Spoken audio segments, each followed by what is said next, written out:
Welcome to Speaking of Grace, the weekly message podcast from the Whole Life Church in Orlando, Florida. We're a multi-ethnic, multicultural, and multi-generational congregation committed to our mission of loving people into a lifelong friendship with God. We are committed to our vision of being a church without walls, fully engaged in serving the people of our community. Thank you for joining us as we continue speaking of grace. Oftentimes, we're in a rush to get into our prayers, eager to get down to business. But today, I want to invite you to join me as we enter into this time of reflection and worship. So breathe with me. And as you breathe, take in God's presence. And when you breathe out, let your worries go. Breathe, let's breathe.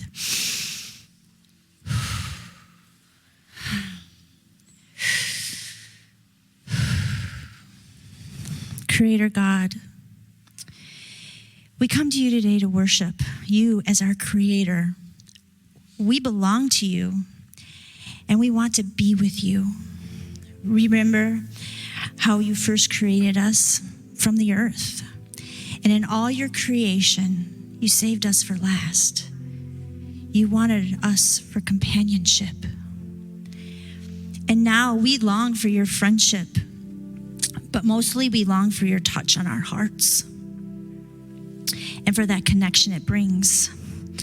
We pause and we want to invite you and your presence with us here today.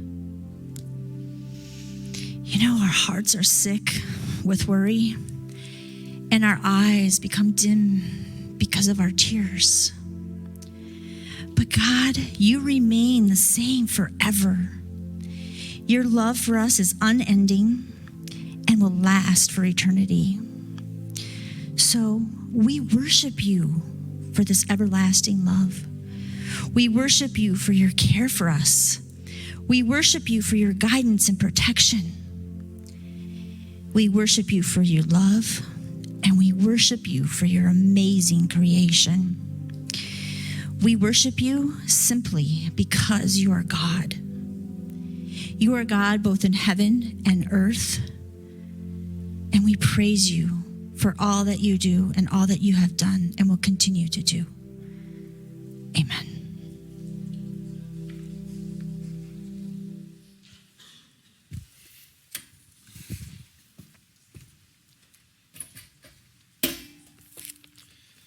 Well, thank you, Heather, for that beautiful prayer experience. And thank you, orchestra, for the beautiful music that we've enjoyed so far today. We appreciate you so much. I want to welcome you again. Glad you're here. We are concluding a series that we've called Don't Forget. And we've talked about different things that you don't want to forget. And today we're going to talk about don't forget the God who created you. But as I jump into that, let me start off with this. I need a little crowdsource, a little help. Can you guys help me out a little bit? I am finding that I'm a bit forgetful. So how do you keep from forgetting things? Writing things down. Okay, so help me, let's go a little bit deeper. Digitally on a phone, or do you keep a written list on a piece of paper? Piece of paper. Okay, you know, the interesting thing, I kind of waver between both, and that messes me up too. I read a study in the last week or two that said that you actually remember better if you physically write it down on a piece of paper, but then I lose the paper. So, and then I've found with my digital devices that if I remember to open the app, I can find it and it can sync across, various platforms and so on and so forth. But then it's just lacking that, the tactile experience. So yeah, okay. So any other suggestions on how to remember things? How else do you remember things? Google Calendar, possibly one of the greatest inventions of all time. Can I tell you, Google Calendar was not what it is today when I started off pastoral ministry, and I am very known for being able to triple book myself. because I want to do it all and I forget. And so one of the greatest things for me was when Google made it possible for me to immediately enter the date into the calendar and set up a reminder and and by the way, I love so much when you send me you set the appointment up and you send it, I can just yes, I'll be there, and I look at my calendar. But again, I have to look at my calendar. So yes, I do love that. That's another one. How else do you remember? Tell my wife. It was in stereo, tell others, tell my wife, yes. So find a responsible person who isn't having struggles with their memory and have them remind you. Yes, my children think that's an option, and that doesn't always work out when I'm the one trying to remind them. But yeah, those are all good things, all good ways of remembering things. Today I want to talk to you about maybe the biggest, the greatest, the most, well, at least within the Seventh-day Adventist Church, the greatest remember in the Bible. Some of you might find it familiar. It's found in Exodus chapter 20. It's known as the fourth commandment. And would you guys be comfortable reading it with me? Just reading it together. Is that okay? Let's try that out. Remember to observe this Sabbath day by keeping it holy. You have 6 days each week for your ordinary work. But the seventh day is a Sabbath. On that day,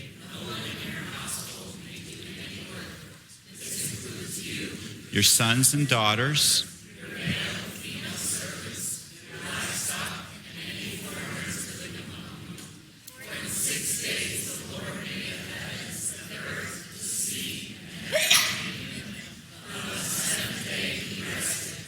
that's why the Lord blessed the Sabbath day and set it apart. Can I ask what seems like a really obvious question about this? What are we being asked to remember? You don't have to say it out loud if you don't want to, because there is going to be an answer I'm going to come to a little bit later. This one feels really obvious, right? I mean, you just got done reading it. It said, remember the Sabbath day to keep it holy. But I want to ask you to stop for a moment and ask this of yourself. Is that what God is wanting you to remember? Hold on to that. Hold on to that. So, Jesus had some things to say about the Sabbath when he was here on earth. Jesus worshiped on the Sabbath. He kept the Sabbath. He observed the Sabbath. But he also got in trouble more than a few times. He got in trouble for healing people on the Sabbath. By the way, the religious teachers in his time weren't wrong. He could have healed people. There are 6 other days of the week he could have done it. The Sabbath day is a day of rest. Jesus, why are you doing this? Jesus rejected that. Some of you will remember some of the stories behind that. But probably one of my favorite moments is found in Mark chapter 2. Jesus is out in a grain field with his disciples. In my imagination, they're doing a couple things that really annoyed the religious leaders. Number one, they're out for a Sabbath day walk. In that time, that culture, and their understanding of the scriptures, there was a certain prescribed amount of distance that you could travel. It was called a Sabbath day's travel distance, basically. So I'm guessing that because they were on this walk, they were violating some of that rule. But then they really did something that really made their religious leaders upset. The disciples were hungry, and so they started to rub off some of the grain from the wheat that was in that field. They started to rub it off, and then they started eating it. This is considered harvesting. This is considered work. And the religious leaders say to Jesus, hey, buddy, you're calling yourself a rabbi. How about you point out to your disciples that they're working, they're violating the Sabbath, they're not keeping the fourth commandment, one of our most important commandments. Go ahead and let them know to cut that out. Be a good rabbi. Tell them to stop. And Jesus very pointedly says to these religious leaders, I think you're confused. And this is the Ken Wetmore paraphrase. I think you're confused. I think you're not understanding that human beings weren't created to meet the needs of the Sabbath, but the Sabbath was created to meet the needs of humanity.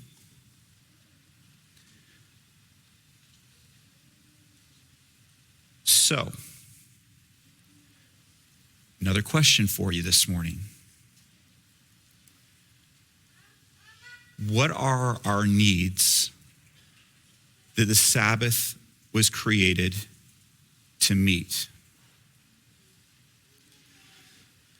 Because I got to tell you, having grown up within the Seventh-day Adventist faith, I love my faith and I love the Sabbath. But there have been more than a couple times within this denomination that I have felt like I've been serving the Sabbath rather than feeling like it's serving me. And if I believe Jesus, if I'm feeling that, something's not right. I'm not doing the Sabbath right if that's how I'm feeling. So again, what are our needs that the Sabbath was created to meet? I'm going to go back to the fourth commandment and share a few of the needs that I believe are being met. But I want you to understand this is not an exhaustive list. I would love for you to go home and over a meal or with some friends, talk a little bit more about this. What needs do you think the Sabbath needs to meet in your life? Like I said, I'm going to share a few of the ones that I think, that I see. But it's not an exhaustive list. Go talk about it. So let's start here. I think the first thing that we need to remember is that the Sabbath is a vehicle, not the destination. What do I mean by that? I mean that God gives us the Sabbath to meet a need, to transport us somewhere, to help us get to a place. But some of us treat the Sabbath as if it is the destination.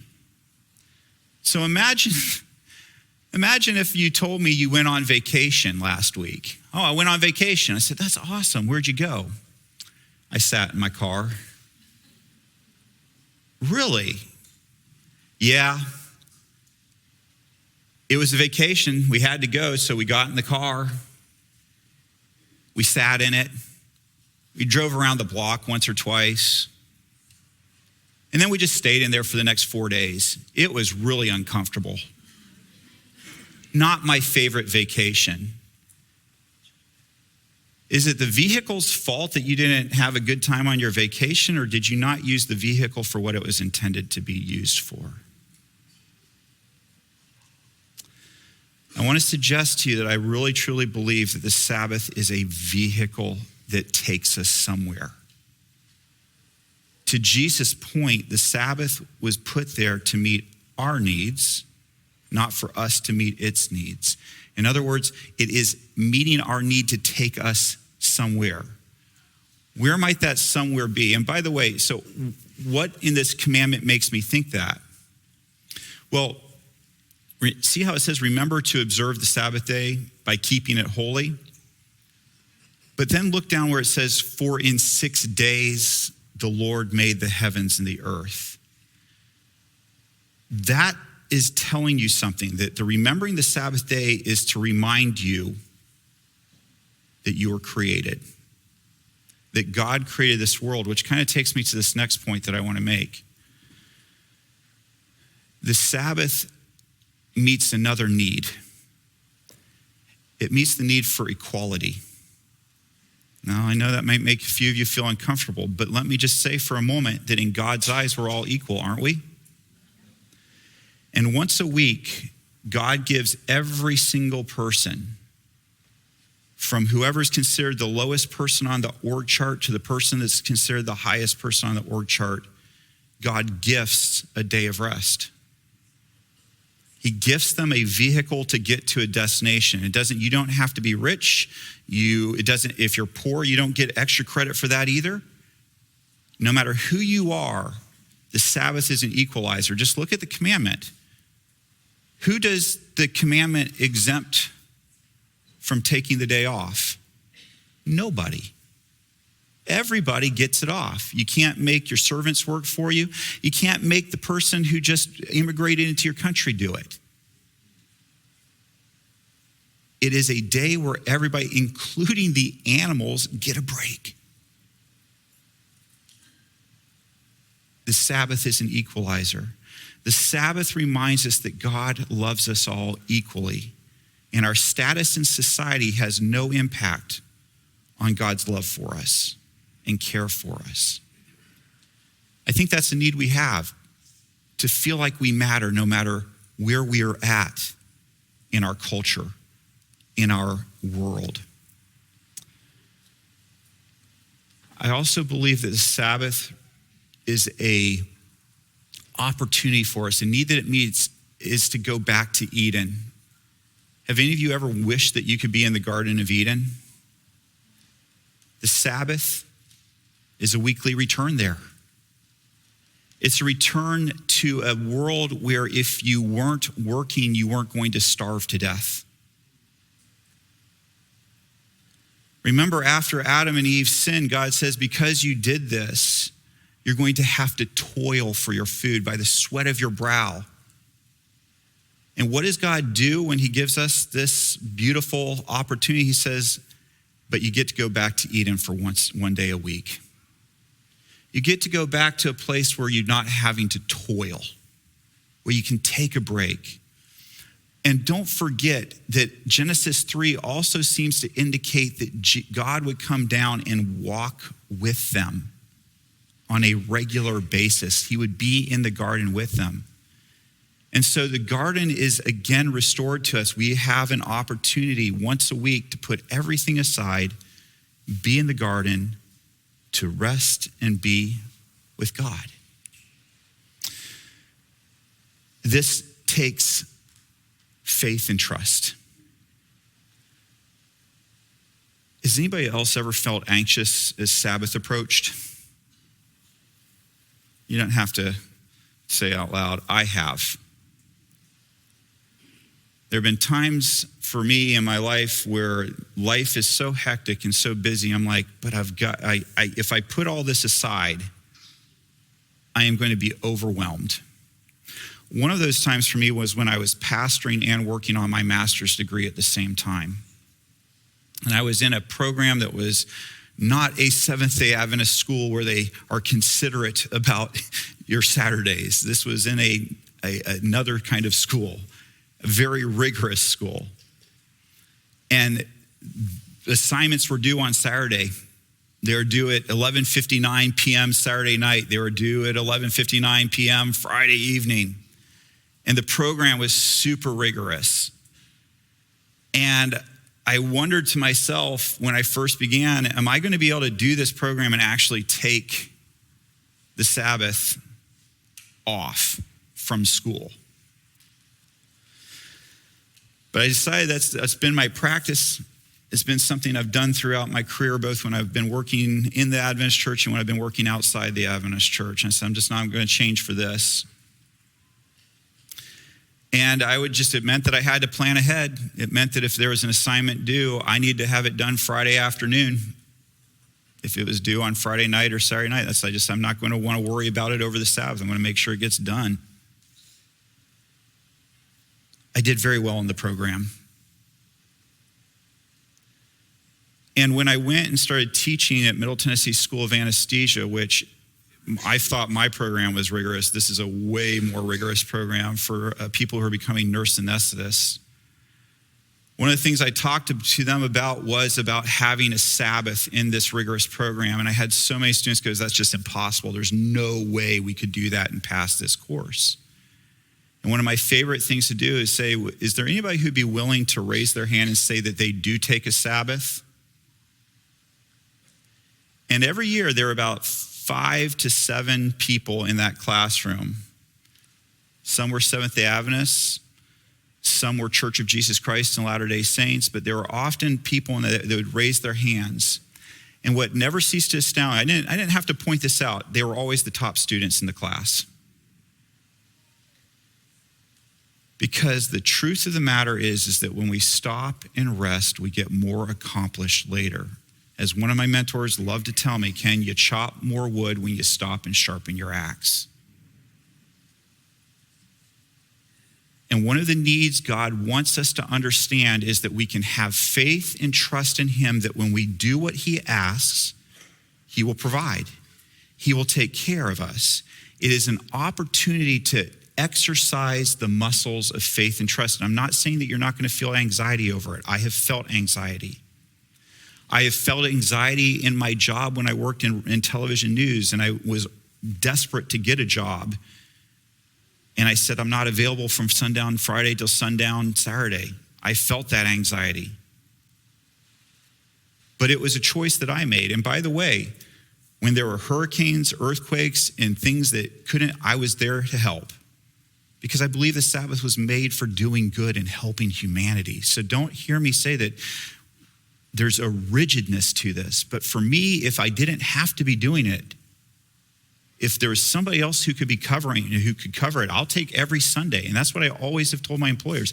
I will work 6 of the other 7 days. I will never complain. You can schedule me overtime, even whatever. All I'm asking is for this, because it's what I need because of my walk with God.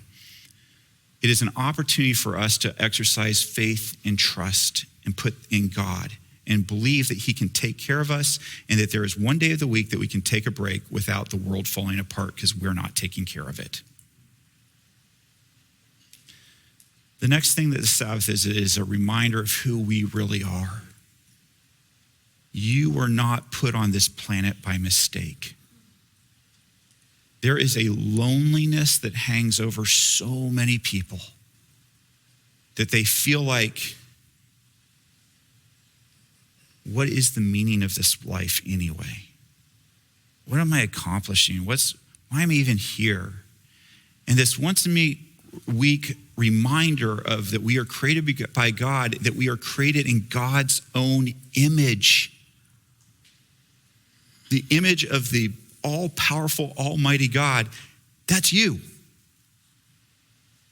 And once a week, you get to be reminded of that. You're here on purpose, you matter, you are beautiful. It reminds us that we're desired by God. God didn't have to make us. He wanted us. It reminds us that God desires intimacy with us. God has actually set aside a day to be with us.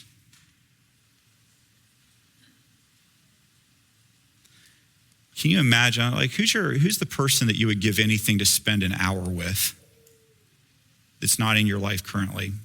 Celebrity, politician, famous person. What if they told you they would spend 24 hours with you once a week?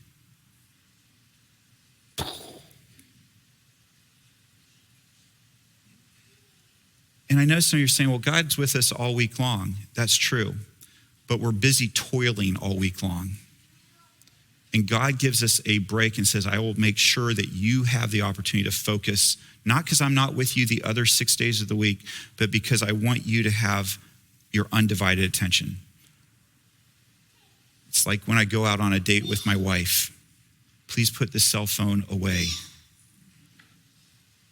Let's hang out. Let's be together. God longs for intimacy, and the Sabbath shows us that. Look at it in the commandment. I want to be with you. My final thing that I believe that the Sabbath meets is the Sabbath gives us this opportunity to be in relationship with God and each other. It's the great commandments, right? Jesus was asked, what's the greatest commandment? He said, love the Lord your God with our heart, mind, and soul. And the second is like it, love your neighbor as yourself. The Sabbath is an opportunity for us to not only love God, but to love the people that he has placed in our world, in our circle, in our ability to reach and touch. It is a Sabbath, it is an opportunity to do good things. In other words, the Sabbath is about relationship, and we know that human beings are wired for relationship. Those are some of the needs. I think there are more. I've actually thought of some more since I got done writing this, but I thought it'd be fun to leave some more for you to think about. when you go home? What are some needs that the Sabbath can meet in your family? What are some of the needs that the Sabbath can meet in your personal life? Now, there's a few of you who might, if I can just do a quick side quest, there are a few of you might say, okay, cool, Ken, Seventh-day Adventists seem to be kind of big on Friday night to Saturday night, like the Sabbath, like the Jewish thing there. Does it really matter what day? Does it really matter which day? I want to tell you, I think it does. And I remember doing a Bible study with a young lady many years ago where I was explaining to her why it mattered.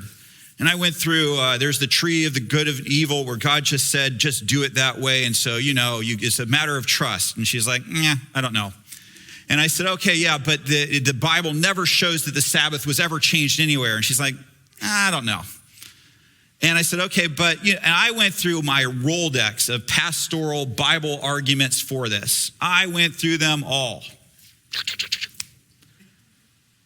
I don't know. I don't see it. I don't agree with you. I think you're wrong. And I will never forget being in a prayer meeting with this same young lady. And this topic of the Sabbath came up, and the seventh-day Sabbath. And I thought, oh boy. And she went into her, you Seventh-day Adventist rant. It doesn't matter. Just take a day and enjoy it. Yeah, I get the Sabbath. I get it. Just take a day and enjoy it. And I was like, I'm not even going to bother, which was a good move on my part. I didn't know. Because the sweet little older lady sitting across from the younger lady, after she'd gone on her rant, she goes, you make some good points. And I don't know, I guess I've just always thought if God said to do it that way, I just want to do what God asked me to do. And the lady looked at me and said, why did you never say that? That makes sense. So for what it's worth. And for me, that is what it comes down to. For me, God has asked for a specific day. I don't always understand exactly why. But if he asks for it, yeah, sure. Because I love you. And I want to be doing things the way that you think is best. The Sabbath is not an opportunity to remember the Sabbath. It is an opportunity to remember the God who created you. You are desired. You are wanted. It is a vehicle that takes you to that remembrance. And how do you really remember things as we conclude this series? You remember them by regularly and consistently setting aside time to remember. If you spend one day a week always remembering that you are loved, that you're wanted, and that you have a God that created you, it is going to be hard to forget. And as we enjoy the Sabbath, as we do that, God is making us new again. And it becomes a beautiful, beautiful thing. Hi, this is Randy McGray, podcast producer and host here at Whole Life Church. Loving people into a lifelong friendship with God is our mission at the Whole Life Church, and our podcasts are designed to help facilitate conversations that help us grow together in that pursuit. Now that you've heard the message for this week, don't forget to check out the Whole Life takeaways for this message. Swipe up in today's show notes and join the conversation. Speaking of conversations, each Wednesday morning we take a closer look at the week's message.